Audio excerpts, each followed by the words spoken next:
Welcome to Real Sense Now. It's your host, 𝐕𝐈𝐃𝐄𝐒. You know what we're tuned into? The best show for you to get the facts on what's trending in our economy, whether it's real estate, entrepreneurship. But today we have a really special episode for you. Today we're actually on site, not in studio, at this incredible short-term vacation rental property that has the most unique aviation theme that you can imagine. But we're here because I want to actually share the backstory about the heroes that actually own this house, talk about their background, serving our country, and more importantly, how this all came together. My guest today is Tim Smith from our incredible US Air Force. He's joined with us to tell us his story and how this home came to be. Tim, welcome to the show. Thank you. It's ecstatic to be here, and thanks so much for coming out to shoot on site. I mean, what better place to shoot? Show. And I mean, for the audience that's listening for the first time and has no idea because they can't see the visuals for where we're actually in the garage of this home. Let me tell you what's in this home right now. Right behind me, I don't know the appropriate term. I'm going to call it the back end of a helicopter. So what is this thing called anyways? It's a Puma 330. It is a helicopter that flew for the last 20 years overseas doing work with U.S. contractors and everything else. And it was in a boneyard about to be destroyed before a designer resurrected it and decided it belonged in our rental house. I love it. But before we get into that, I want to tell the audience about your story and how this all came to be. So Tim, tell us, what inspired you to join the Air Force in the first place? Yeah, I think I grew up with a big sense of adventure, always exploring the mountains with my dad and seeing what kind of mischief I could get into. And I was called really to serve the country because it felt like the Air Force was a very adventurous path. And I remember one instance in particular. I went down to a football game, an Air Force Academy football game, and it was a night game. It was dark, cold November day, and the announcer starts talking about how there's parachutists coming into the stadium, and I look up, it's pitch black, I can't see a thing. I was like, no way, this can't actually be parachutists who are jumping into this football game. And sure enough, the parachutes come down into the lights of the stadium. And not only were they parachutists, they were students at the Air Force Academy. And the prospect that in college I could be on a parachuting team, and after that, fly planes in service to the nation. So that was that specific moment where you said, this is my calling, this is what I want to do? Yeah, it's true. I have friends who, when they were 7, they always wanted to be a pilot, and their parents were pilots, and they're around aviation, and that just wasn't my background. But as soon as I tasted flight and tasted aviation, I was hooked. And you originally wanted to go into pilot training. What changed? That's true. Yeah. So I went to the Air Force Academy, and I graduated with a slot to go to pilot training. But I had a couple of years, so I went to graduate school first before going to pilot training. And while I was in graduate school, I took a trip up to Alaska doing some research, and there's a rescue unit up in Alaska that they respond to all the plane crashes and bear maulings and attacks all across the state, and while also doing the Air Force mission where they deploy overseas. And the guy shows me his cage of all his equipment, his alert equipment, and he has all his ice climbing gear. He has 2 parachutes. He has multiple pairs of skis. He has all his medicine equipment, and he's like, "Yep, this is I spend all year training to be good at all these skill sets, and then I deploy, and I don't know what I'm getting into, and I'm ready to have everything." And I think I was drawn to this prospect that you can be around people who are just trying to be the best versions of themselves and push themselves to save someone's life in the worst moment of their own life. And I think I was a little scared of that too. I wasn't sure if I was good enough, and I'd still have aviation. I would just be in the back of the plane rather than the front of the plane. So I decided to drop my pilot training slot and become a combat rescue officer and serve in Air Force pararescue. That's incredible. So, ladies and gentlemen, basically what Tim just said is that he's the real life version of all the stuff you see Tom Cruise do in all of those Mission Impossible movies. That's a stretch. It was my childhood dream to become a pilot at one point in time. And I mean, if it's possible, maybe I can come on a little tour with you guys on a helicopter or a plane or whatever. Maybe we can figure this out. Talk to somebody above you and give me some clearance for that. I'll pull some strings. So what's unique about Air Force pararescue that you can't find anywhere else? Yeah, that's a good question. I think the piece of it that's really hard to capture is this mindset that whatever the problem is, I can find a way through it. I don't necessarily know the solution. I know it's going to be novel. It's going to be dangerous for me and the people around me, but I can use the tools that I have, whether it's my rifle or my radio, whether it's my med-ruck or my technical rescue rope skills. I have all these tools that I can apply to difficult problems and solve that. Like the 𝐇𝐎𝐒 rescue a couple years ago, where the soccer team was stuck in those Thai caves. It was Air Force pararescuemen who are pretty involved in the planning and execution and getting everyone on the same page to figure that out. Were you part of that? I was not personally. I've worked closely with people who were. All right. And then in combat situations, if there's an aircraft crash that's a dangerous situation, especially if it's behind enemy lines, it takes a special caliber of people who are willing to go in and try to fix that problem. So I might need you in my life because I think my girlfriend is a dangerous rescue mission, or at least put me in definitely harm's way. She came up with this bright idea for Valentine's Day to gift me with jumping out of an airplane. Oh, really? And I can promise you it came in a beautiful little heart box with little cotton balls that were supposed to represent clouds with a little note going, "We're going skydiving." And I was mortified until one day she was like, "Listen, I'm picking you up at 6 o'clock in the morning. We're going out. Show up," trying to play the part, trying to look good in front of this girl. Didn't realize that we were jumping 18,000 feet, apparently one of the highest jumps in Florida, if not North America or something of the other. You can correct me on that. I can promise you that Kennedy Space Center's rocket launch thing looked like a little stick figure or like a little ant. Yeah, exactly. It wasn't pleasant that the guy strapped to me just kept pushing me with his pelvis to jump out of the airplane. I looked down and I was thinking to myself, I'm not even sure if I love this girl that much to jump out of an airplane, but I mean, it's too late for that. We jumped out of the plane, and of course, what does the guy say to me? He goes, "Oh, you want to do some tricks?" I'm like, "Look, at this point in time, I'm probably going to die, so sure, trick away." We were tumbling and rolling and doing all kinds of stuff. I have to tell you, it was the most exhilarating experience of my life. I can't believe you do this every single day. I want to say for fun, but I know you're doing God's work, saving people's lives. So I don't know how you muster the courage to do it on a regular basis. I think I would give it a try again, but it was definitely nerve-wracking to say the least. So I guess my next question is, how do you overcome fear? I think training is how you overcome fear. Fear is always there. It doesn't go away. I think you just learn to trust the person to your right and your left, and you trust the training that you've been through. So repetition, experience, and being around people better than yourself, and recognizing that there will always be fear. The goal is not to eliminate fear, but to harness it and use it in a productive way. Yeah, I love it because you get these pearls of wisdom from these life lessons that you experience because you're fully engaged in the activity with a greater mission in mind, which is to obviously go out and rescue the people that need your help in that given moment in time. Can you tell us a good rescue story from your career? And if it's classified, it'll be even better, by the way. So hold on a second. Is this one classified or not? We need to know. This is about the UFOs. I can tell you about that. Okay, good. No, I'm just kidding. Good story from my career. There's a couple. The one that comes to mind is so we deploy and have military rescues, but we also, a big part of what we do is civilian rescue too. So if the state can't handle it, they'll ask the federal government for help, and the military can provide the resources. And in this instance, there was a fishing vessel 1,500 miles off the coast of Mexico, and there was a crane that crashed onto the boat, and it crushed 2 people. One of them had bad brain injuries and was bleeding out. And it was too far away to fly a helicopter out there. It was 3 days, so the guy needed medical help as quickly as possible. And so the only people who could do it were us and our rescue unit. So we loaded 9 people into the back of a C-130, a big cargo plane.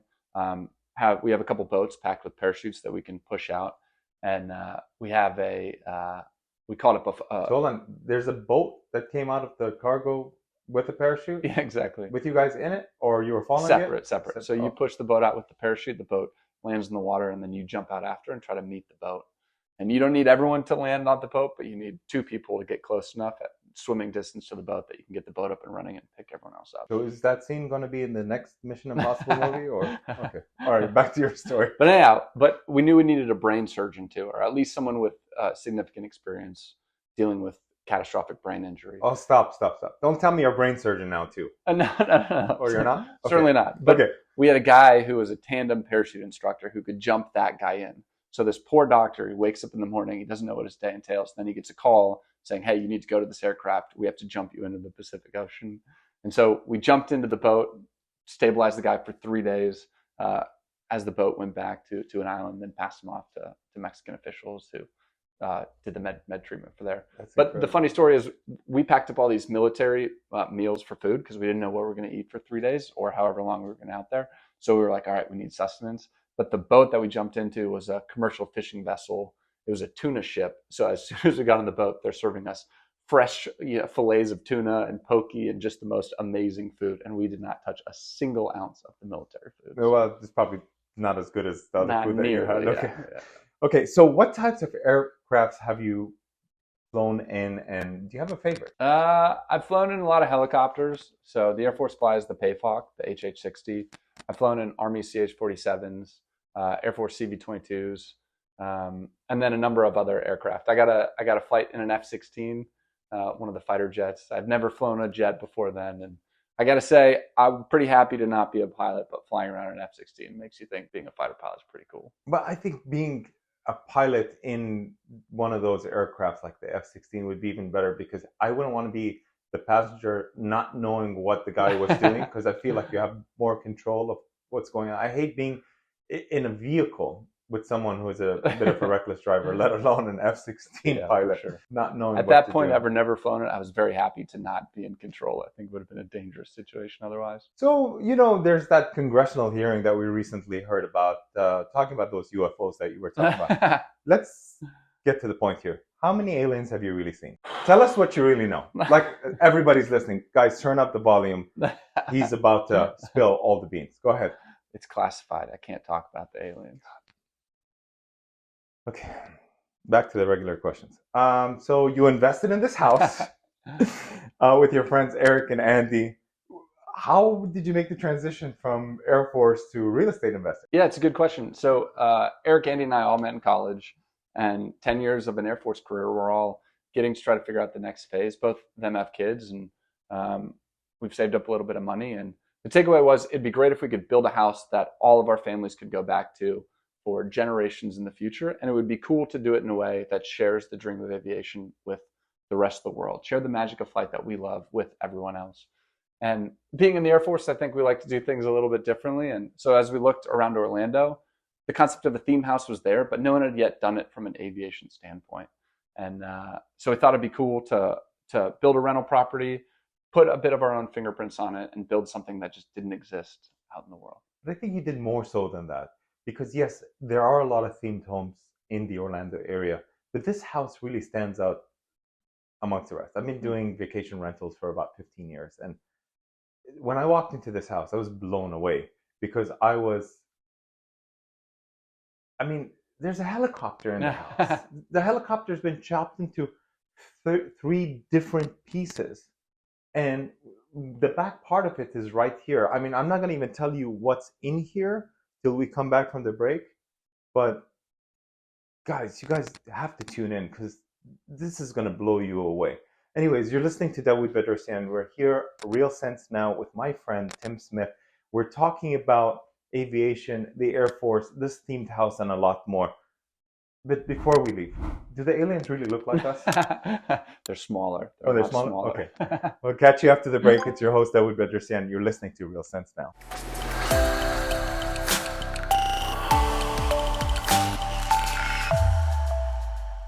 And we're back. Segment number 2. So excited to be here. We're on location at Reunion, which is the incredible golf course community that has everything from condos to single-family homes, short-term, long-term. There's a hotel on site with incredible amenities. But more importantly, I'm here speaking with Tim Smith and my dear friend Mo Anato. Love having her on the show. And I want to talk to you guys about this incredible home that we're in. We're in a short-term vacation rental property that is like no other you've ever seen before. Tim, if you didn't already hear in our first segment, is in the Air Force. He's in pararescue. That means he jumps out of airplanes to help people in dire situations save their life. Ladies and gentlemen, we have a hero with us here on the show today. Tim, thanks for... Don't laugh about it. You really are. If you're not, then you're my hero at least. Well, thank you. question for you. Being in the Air Force, in pararescue, your partners are pilots. We're sitting in this incredible aviation-themed home. You must have traveled to a lot of places. How did your passion for travel influence your decision to invest in Orlando and create this beautiful aviation-themed home? I think I do think they're pretty closely connected. I mean, I think certainly traveling all around the world, it's shown me what the value of a rich, diverse experience, and the value that the place you stay is a key piece of the whole entire experience. Now, military bases overseas are not the best, most comforting places to stay, but certainly, you know, trying to bring that experience to other people was a key piece of why I wanted to go into short-term rental properties. And there's no better place in the world for rental properties than Orlando, Florida. So. But I mean, you could have gone anywhere. Airbnbs are becoming more and more popular wherever you go in the world. As a matter of fact, you're able to actually now search them on multiple platforms that you weren't able to do before. Before, you used to be able to, find them on like VRBO or Airbnb. But even now, you can get on Expedia or Hotels.com, and there's several Airbnb offerings. Why Orlando? Why not another part of the country? Yeah, I think what's unique about Orlando, certainly when you look at the rental property market, is the creativity with which people build out these houses. It's not just about a house that's comfortable and has the amenities. The amenities are almost an afterthought. What people want is an experience that connects them and inspires them, and that's a key piece of the vacation. And that's why anyone comes to Florida, to be inspired. And that's what we want to do here. But you did something completely different. You stepped away from what the run-of-the-mill themed house looks like. I hate to downplay it. It's your, typical princess, Disney character, Universal character of some sort. There may be a Minion or a Harry Potter or whatever the newest princess is today. I can't even keep up because I don't know how many little girls running around, so I don't know the difference between Moana or one of the Frozen chicks. But aviation theme is so interesting. I mean, ladies and gentlemen, when you walk into this house, the first thing that you see when you look up is the back end of a helicopter. What's that part called? It's the tail of Okay, the tail. Yeah, the tail. I was going to say tail, but I didn't know what to call it. You have the fuselage. Yeah. It's like the main body. Yeah. So, and you get a little bit of mostly body, and then a little bit of the tail. So this beautiful voice that you just heard right now is Mo Anato, the designer behind this incredible inception. I think before we start, I just want to let you guys know there is a 63-foot Puma retired helicopter that has been chopped up into 3 pieces and serve as part of the design of this home. Tim, how did you come up with this idea? So I would say our dream was inspiration. We wanted a house that would inspire the next generation on aviation and the magic of flight, the same way that we were inspired. But it was not my idea to put a 63-foot helicopter. If you had told me that, I would have said you were insane. The credit for that goes to Mo. Mo is the real visionary behind bringing real-world aircraft into the house. That's something I wanted, but didn't think was even possible. I've known this incredible woman for about 20 years, and she's been on my radio show twice already. And the last clip that's floating around the internet has reached so many accounts because I think people are blown away when they saw the photographs in the clip of this helicopter that's now a part of the house. So I guess, Mo, I have to ask you this question. Was it a challenge to first A, find the helicopter, and then B, integrate it into the design of the home? So finding the helicopter was probably the easiest part. That was something I just kind of stumbled into. We went to this place, a salvage yard, thinking that we were going to get like some nose cones and some props, like just decor items, right? Because aviation furniture and design, it's very classic. People love it, and it never goes out of style. So that was my vision. Okay, we're going to get some stuff. We're going to put it on the walls. We'll maybe make a few tables. And then I get to this scrapyard and I see this beautiful skeleton of this helicopter. And I remember just looking, I go, that is the coolest thing I've ever seen. And I was like, what is it? And he tells me about it and he explains a little bit of the backstory. And in my mind, like, this is one of those moments where it's like, not, is it creativity or is it craziness? I'm not sure. But I was like, well, we just have to have it. I said, give it to me. I'll take it. And he was like, okay, you cut me a good deal. And I said, bring it down. And how did you haul a helicopter? Like, did it come in one piece? Did it come in like 3 pieces? Did you guys chop it up? It was one piece. Oh, actually 2. The tail had been taken off. So it was the nose and the fuselage were connected when it arrived here. And the tail was then, I went and picked that up separately. I want you to picture this. If you're watching this clip, or if you're listening to me right now, there was a helicopter that was on some kind of a flatbed truck, maybe an 18-wheeler, driving through the streets of Orlando, making its way home here. Yeah. I think that in itself is literally a sight for sore eyes, because I can't even imagine that there's a helicopter just kind of like, you know, making its way in here. I'm sure the neighbors were all outside going, how the hell are they gonna, like, who is this designer? You should fire her as fast as possible. I'm so glad they kept you on the project, because this house is incredible. Question: your usage of the fuselage, which we now know is the actual body of the helicopter, in terms of using it as a flight simulator, is an incredibly brilliant idea. If you have any aspirations for flight, you definitely want to come and rent this house. Whose idea was that? That's Eric's idea. It was Eric's idea, but it goes along the line of, we didn't just want this house to be interesting things on the walls. We wanted to experience flight and try to bring people as close to our world as we could. And so trying to have realistic aircraft cockpit simulators was an idea we thought, and no better place to put them than inside of the fuselage of an aircraft. Incredible. So another question for both of you guys.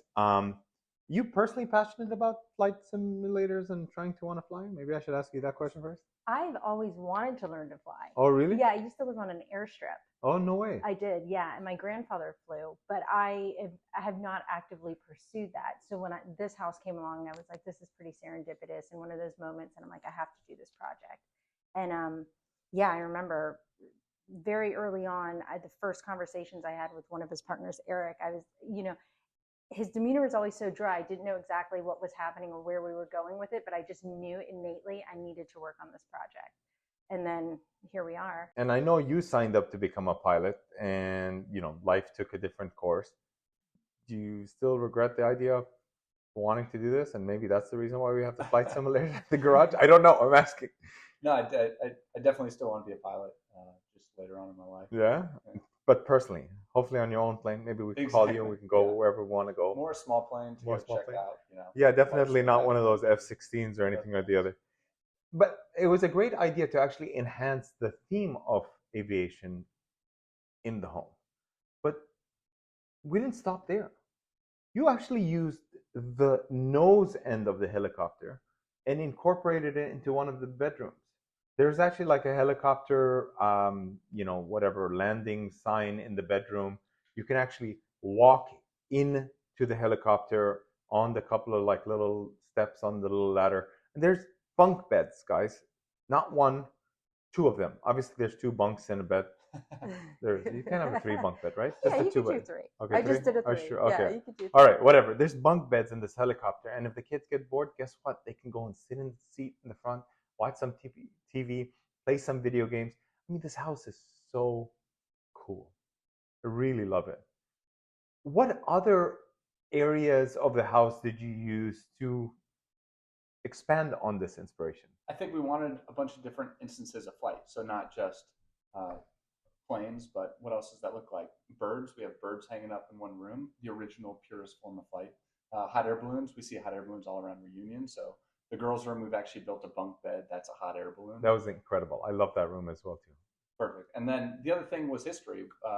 We wanted to connect back to the roots of aviation and old time. And as you can see with this table, this is the wing of an old aircraft that we've stripped open and really get into the guts and the core of it, which we just think is cool to show. I mean, I'm looking at an exposed wing of an airplane. Do you know what airplane this is? It's from a biplane. It's from a biplane. Correct. Yeah. It looks old. How old is it? This, I believe, is from the 40s. From the 40s. Well, so they've stripped the wing and they've placed a glass counter on top and have turned this into an incredibly themed dining area that can probably sit what looks like 16 people or 12 people or something. There's a lot of people that can eat over here, guys. Have your fellow pilots or aviation colleagues visited this rental property? And if so, what was their reaction when they came here? Because I was blown away. Yeah, so we have had a couple friends come down, and particularly with this table, they love that it has a similar feel to to a fighter bar or an Air Force bar, which is just such a core piece of Air Force culture. Is after flights and after a long week, everyone goes, sits down together, and shares stories and tales, and really forms the foundation of your relationship, sitting around a table, maybe over a nice beverage at the end of the week or after the end of a flight, and really building the relationships. And that's kind of what we want to do here. Place for everyone to come together to gather. So are there any amenities or features that cater to aviation enthusiasts? Yeah, absolutely. I think, we've tried to capture the history. So some of the photos on the wall are from Air Force historian at Langley Air Force Base, and some of the old photos from World War I, World War II. But the other thing we've done is try to include some of our own stories, some of our own photos from missions overseas, and some of the patches from the units that we've been on. And we really want to get the long look, both the past and the present of aviation, and something to inspire everyone a little bit, everyone can latch onto. So for someone listening to the segment, what is the address of this home that they can go on Google right now to pull it up and see what we're talking about? Because you guys have incredible videos and you have incredible photographs for people to feast their eyes on. Yeah, so the name of the house is the High Flight House. If you search that online, connect to our social media, you can reach us and experience much more to the story, and certainly how we built it, because how Mo pulled this off is incredible. You're listening to Real Sense Now. It's your host, 𝐷awood Bedrosian. Thank you for tuning in. I need you to stay right here and not go anywhere, because we're going to be right back talking more about this incredible home after the break.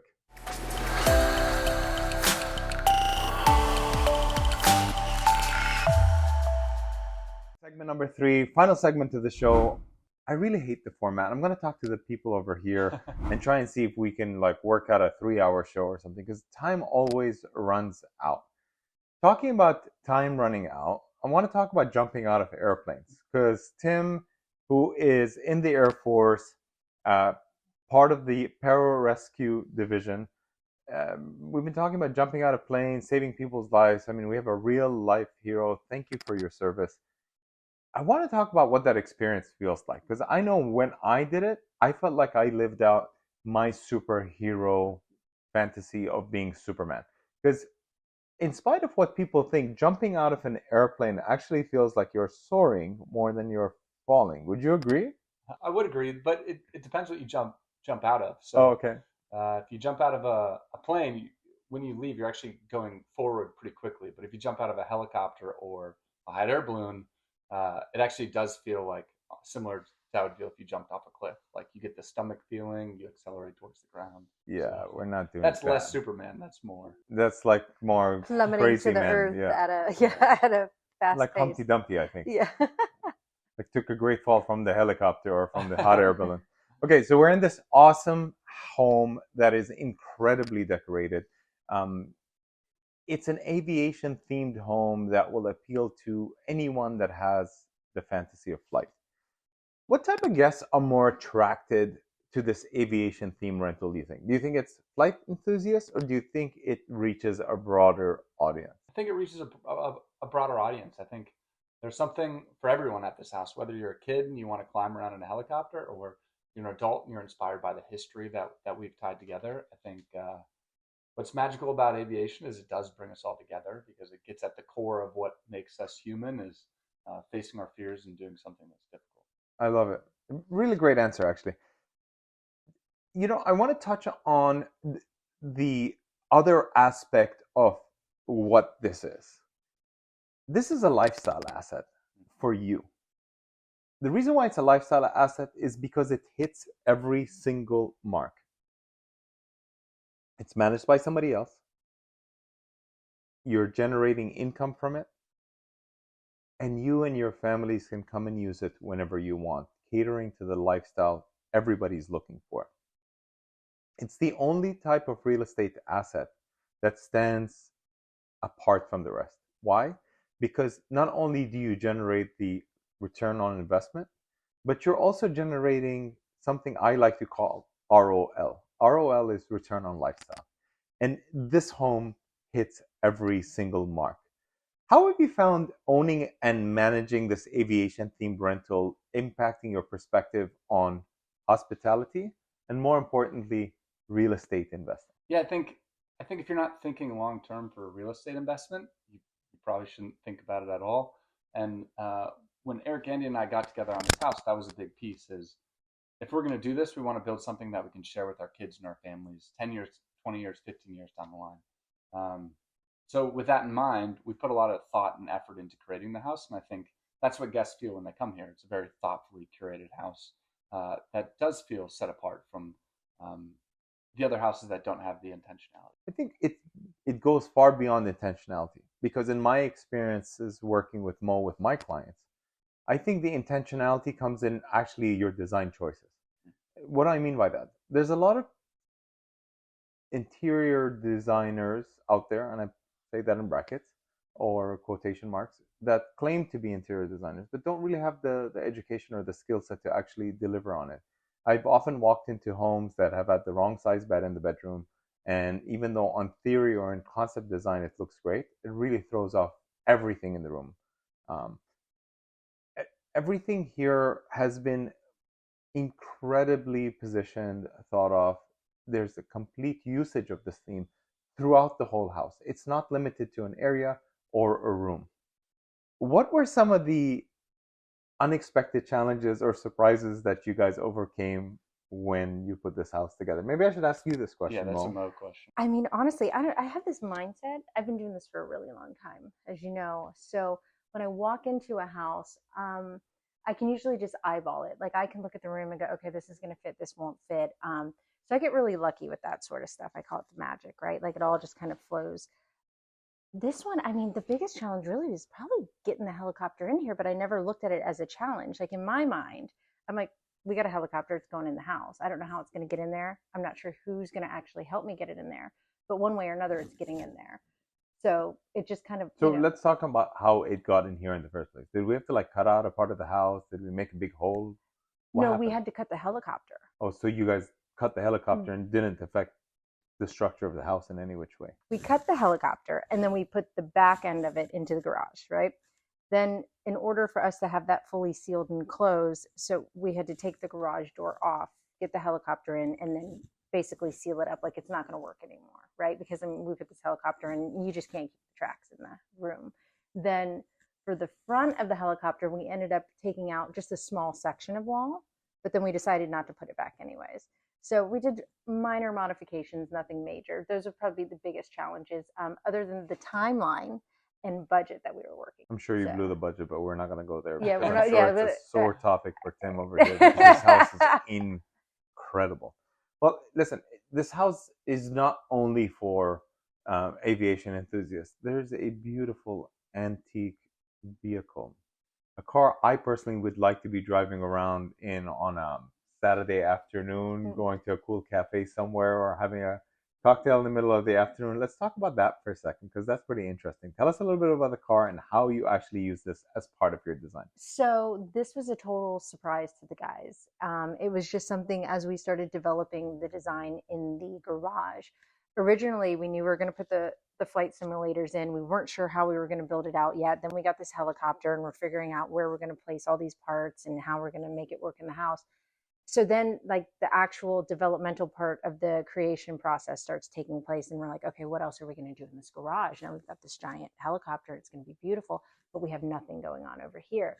So what we decided is we need something else. So then my contractor and I, we just start getting on Marketplace and OfferUp, and we're just looking and looking and looking, and we find this car, and it's down in Deerfield Beach.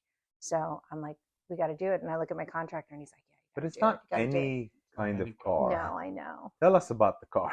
So it's a 1930s Jaguar SS100, which to me is just the total like nostalgic kind of World War II era car. It just has the look. You look at the pictures.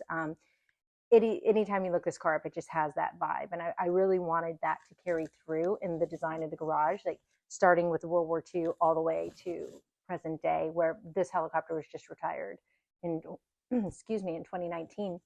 So it was kind of telling the story within that space itself. And I knew they were going to do racing simulators. And I was like, well, how cool would it be to be able to race inside of a car, right? And I just didn't think like a F1 or anything fit the vibe, right? And it was perfect. So it's the magic again. It all worked out, and we went down south, and then we ended up picking up flight suits and all sorts of cool stuff while we were down there. So we picked up flight suits. We have a flight simulator in the garage. We have a racing car simulation with this vintage Jaguar. Mm-hmm. I mean, you've gone all out. I got to ask you, because you have a passion for flying, how did you balance that passion for flying with this aviation, with this love of your aviation theme that you have here? Do they complement each other, or did you just get the inspiration and go, you know what, this is a great theme, I'm just going to run with it? I think the passion is what kind of fueled the project itself, and being so involved with it, and the nostalgia, and obviously I have a great respect for these guys and what they do. My whole family's military, and I appreciate them. And I think sometimes that gets overlooked. And I think that was really kind of the driving force behind wanting to put so much into the house and giving back to these guys. And I always said to like my staff here while we were working on it, my crew, I should say, not my staff, my crew, that, you know, if anybody deserves this much put into the house, it's these guys. These guys deserve to get something out of this. And, you know, it was just a combination of everything, and everybody was into it. Everybody poured their hearts into it. And then, you know, it was just this really cool opportunity to do something we haven't done yet. I haven't seen this. I've been doing this for 12 years and I have not done a house like this once. And I would love to do another one. It was very taxing. I mean, I definitely want some time to prep for it, but I mean, I would be more than happy to do another You're house. full of ideas. You're working with my clients now, and you know, you're incorporating their passions and their fantasies for what they want from their home. They have a portfolio of properties, but what you're doing there is also really unique, and we don't want to spill the beans on that one just yet. What I do want the beans to be spilled on is Tim, the UFO spaceships. Are they bigger than the ones that we have, or what do these guys really look like? Come on, That's a good question. I think Mo's working on that other theme house, Okay. the UFO theme house. So talking about real UFOs, I don't know if this is classified or not. Can we talk about the mural that's in the garage? Yes.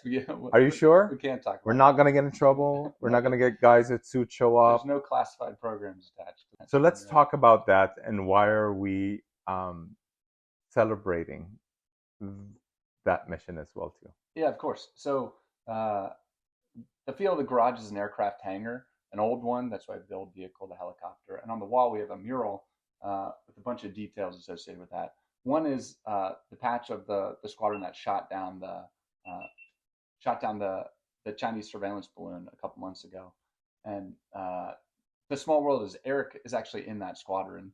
And so he was involved in kind of the mission to shoot that down. And This was all taking place while we were working on the house. We're talking about the Chinese balloon thing, right? Correct. The UFO that everybody thought it was UFO, exactly. right? Yeah, no, it was very serendipitous because we were working on this house whenever that happened. And I remember when I got the phone call, Eric sent me a text message right when it happened.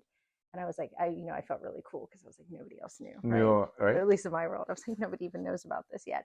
But yeah, and so that was like a last minute pull that we decided to throw that in there because, I was like, well, you have to. It kind of commemorates this and like the whole process and everything that was going on. This question is going to be directed to both of you guys. What advice, Tim, would you give someone who's considering a career in aviation?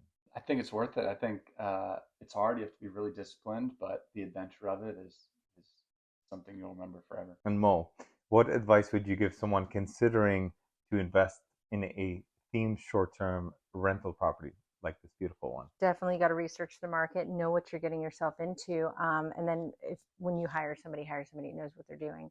Once again, what is the address of this home, and how can people find out, look up, or research what we've been talking about? Property Rentals runs the house. You can find us on social media. We're up all the platforms, and please come stay. We'd love to inspire you and your kids on the magic of life. I love it. Tim, thank you for being a guest. Mo, thank you for being a recurring guest on my show. You're listening to Real Sense Now with your host, 𝐷 Bedrosian. We'll catch you right here every Saturday from 11 to 12. See you next week.